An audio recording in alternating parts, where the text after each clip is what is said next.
এতগুলা গরু নিয়ে আইলাম, এত টাকা পয়সা খরচ করে একটা গরু না বেচতে পারলে বউ বাচ্চা না খেয়ে মরবো। কি যে একটা বিপদে পড়ছি। গরুগুলা তো একদম টাটকা গরু আনছি, কিন্তু বিক্রি হইতেছে না, কাস্টমারও না।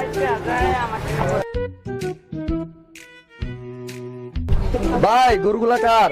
আমার ভাই। কত ভাই? এই যে 1,20,000, 1,25,000, 1,80,000 ভাই।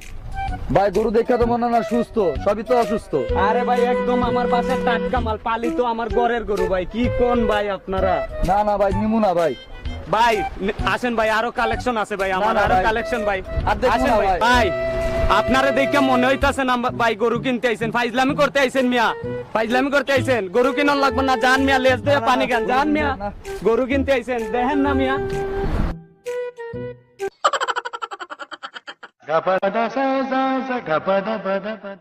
হাটে আছি 3-4 ঘন্টা হয়ে গেছে, সারা টাকা পয়সা সবই লয়ে